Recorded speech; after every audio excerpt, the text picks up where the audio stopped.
Hello, I'm Achut Nair from Nair's Aviation Ground School.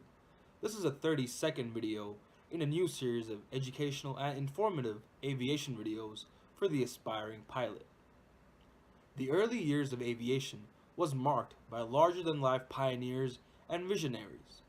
Personalities such as the Wright brothers and Glenn Curtiss have become household names, but there are lesser known but no less important men and women who changed the aviation field significantly. This video covers one such person.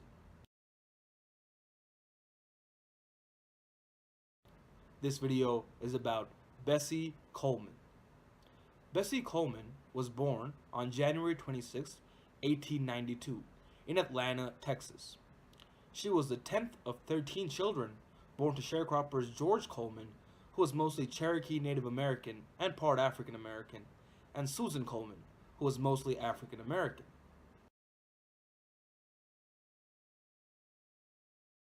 Now, being a mixed race, dark skinned, or non Caucasian person in the United States in that time period severely limited the opportunities that were available to people. Education for Coleman was limited to 8 grades in a one-room schoolhouse that closed whenever the students were needed in the fields to help their families harvest cotton.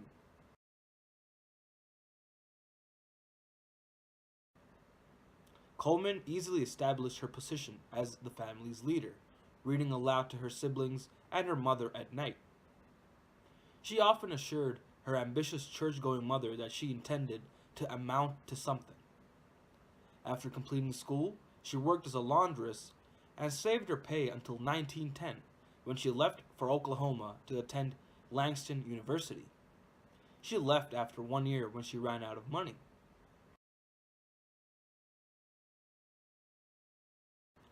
In 1915, at the age of 23, Bessie Coleman went to Chicago to stay with her brothers. All she wanted was a chance to amount to something. She became a beautician and worked as a manicurist in a barber shop of Chicago's South Side, where she met Robert Abbott, the publisher of the Chicago Defender.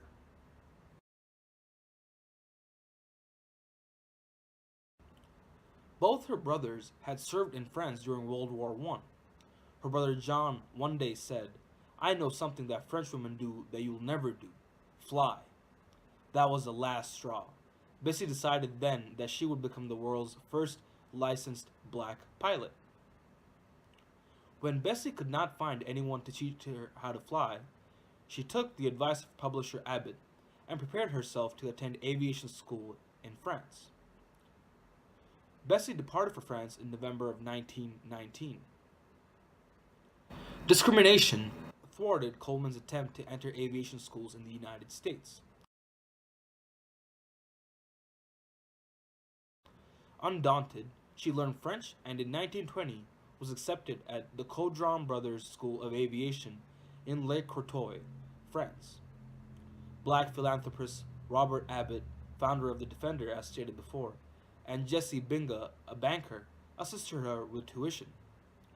On June 15, 1921, she became the first American woman to obtain an international pilot's license from the Fédération Aéronautique Internationale.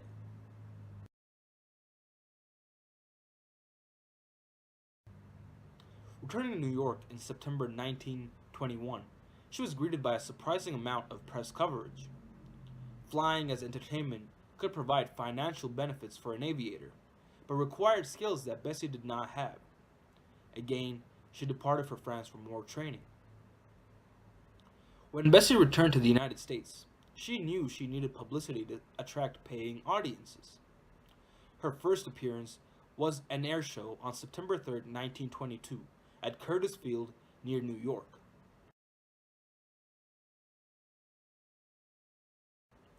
In a plane borrowed from Glenn Curtiss, the aviation pioneer, she was checked out in the Jenny in front of the crowd. The Jenny is one of the most famous Curtiss aircraft.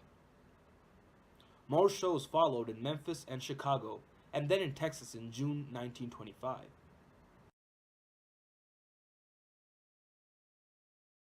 She traveled to California to earn money to buy a plane of her own, but promptly crashed that plane and returned to Chicago to form a new plan.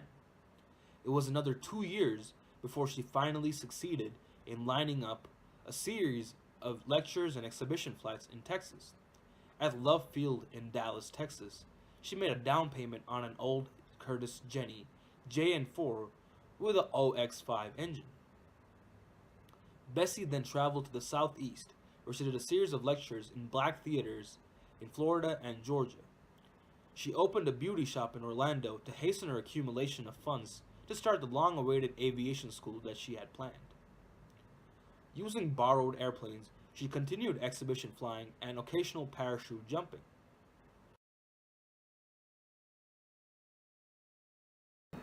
As she had done in other U.S. locations, Bessie refused to perform unless the audiences were desegregated and everyone attending used the same gates. Not only was she a pioneer in aviation, she was a pioneer for race relations in the United States as well. Bessie made the final payment on her plane in Dallas and arranged to have it flown to Jacksonville, Florida. On the evening of April 30th, 1926, she and her mechanic took the plane up for a test flight. Once aloft, the plane malfunctioned and the mechanic lost control. Bessie fell from the open cockpit several hundred feet to her death.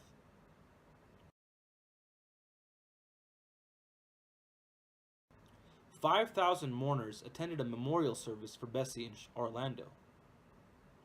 An estimated 15,000 people paid their respects in Chicago, at the funeral of that little girl from Texas who dreamed of a better life as she picked cotton at the dawn of the 20th century.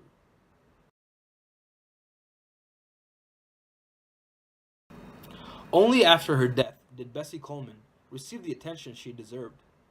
Her dream of a flying school for African Americans became a reality when William J. Powell established the Bessie Coleman Aero Club in Los Angeles in 1929.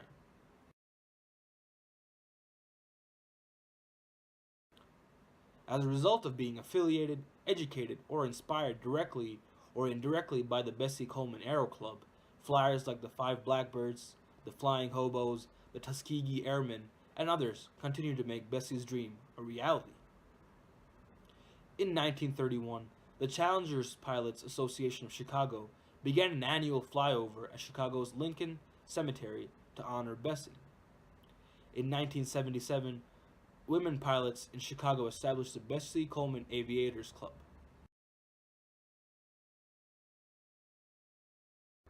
In 1995, the U.S. Postal Service issued a Bessie Coleman stamp commemorating her singular accomplishment in becoming the world's first African American pilot, and, by definition, an American legend.